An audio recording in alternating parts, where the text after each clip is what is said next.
qu'est-ce qu'on célèbre le 21 juin? Je me demande bien. Eh bien sûr, le jour le plus long de l'année, l'été, vous avez raison, mais aussi la fête de la musique. Eh oui. Musique avec vous, Binti Diallo. Oui, j'avais envie d'écouter un Alors, petit France l'événement a Gall. 40 ans aujourd'hui et ça se fête. Et oui, ça fait 40 ans que on a toujours ce groupe de musique qui vient jouer au coin de notre rue et qui a plus ou moins de talent. Je crois que Thomas chante ce soir du Reggiani devant France Télé. Je crois que vous avez pris le rendez-vous. C'est l'italien. Non, c'est pas vrai. C'est ça. Et on attend Julia, le duo avec votre fils, parce que c'est un très bon guitariste. Je l'ai vu sur les réseaux sociaux. Tous les 21 juin. On attend ce duo, Julia. Bon, plus sérieusement, ça fait 40 ans qu'on félicite et qu'on remercie Jack Lang pour avoir eu l'idée de cette fête de la musique. Mais je vais vous dire la vérité, ce matin, ça vient pas vraiment de Jack Lang. En fait, ça vient d'un musicien américain qui s'appelle Joel Cohen, qui travaillait à France Musique. C'est lui qui a eu l'idée en premier de fêter la musique. Ça s'est passé en 1976 avec 2 soirées, le 21 juin et le 21 décembre. Et il a enregistré comme ça plein de musiciens qui ont joué un peu partout en France et qui ont été diffusés sur France Musique. C'était les Saturnales de la musique. Et il voulait célébrer le solstice d'été et le solstice d'hiver, le jour le plus long de l'année et le jour le plus court. Jack Lang a fini par lui rendre hommage. Et Jack Lang, lui, quelques jours avant le 21 juin 82, il était un petit peu stressé. C'était une première pour lui qui était ministre de la Culture. On l'écoute. Je crois que lundi prochain, à 20h30, des centaines de milliers de Français seront dehors avec leurs instruments de musique, sans complexe, pour célébrer la naissance de l'été. Et je crois que cette immense armée des musiciens français montrera sa force ce soir-là. On entend en ce moment le canon tonner un peu partout, on entend aussi les monnaies s'entrechoquer. Est-ce bien le moment d'organiser des fêtes? Mais je crois que si on veut gagner les batailles contre la dépression, contre le chômage, pour la réanimation économique du pays, il faut avoir confiance en soi-même.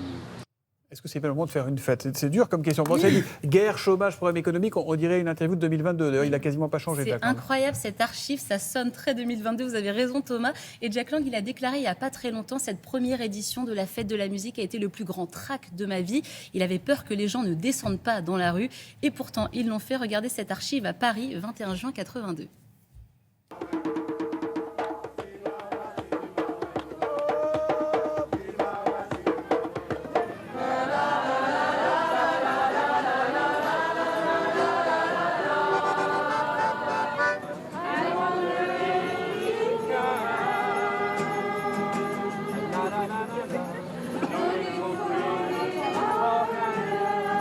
Alors on le pense vraiment ça, hein?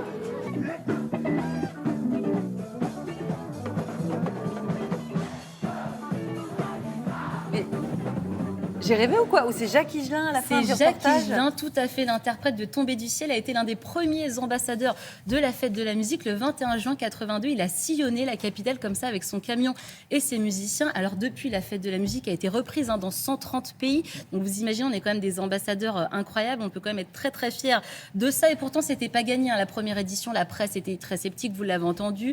Il y a carrément un journal qui a titré Vive le concert de casseroles. Mais aujourd'hui, la fête de la musique, ça a changé. Il n'y a plus que des amateurs. Qu'est-ce qu'on est rabat-joie On est très rabat-joie en France. Oh là là. Quand j'ai vu ces archives, c'est quand même incroyable. Et ce qui est bien, c'est qu'aujourd'hui, les municipalités, elles offrent des concerts gratuits à la population. On a le sosie vocal de Johnny Jean-Baptiste Guégan qui sera ce soir à Épinay-sur-Seine dans le 93. On a Benabar qui sera en concert gratuit à Thiers dans le Val-de-Marne, chez lui, dans sa ville natale. Et on aura bien sûr Emmanuel Macron qui fera la fête à l'Élysée, parce que la fête de la musique à l'Élysée, c'est aussi tous les ans. C'est gratuit, c'est ouvert au public. On peut y aller? On peut y aller, mais bon, il y a déjà plus de place malheureusement pour cette année. On se souvient qu'en 2018, ça avait fait polémique parce qu'il avait eu cette photo avec la jeunesse électro. Ça avait été mal vu. Moi, j'avais trouvé que ça montrait un président moderne, ouvert, que c'était sympa. Cette année, il y aura Charlie Winston à l'Élysée, Youssou N'Dour, le duo français Synapson et la DJ grecque Xenia, donc de la très bonne musique. Et il y aura de la très bonne musique sur France 2 également ce soir en direct depuis Montpellier pour la fête de la musique. Fête de la musique, absolument. On en parlera tout à l'heure avec Julie Poirier d'ailleurs qui nous attend déjà dans les répètes. Elle est déjà en train de faire des vocalises. À tout de suite.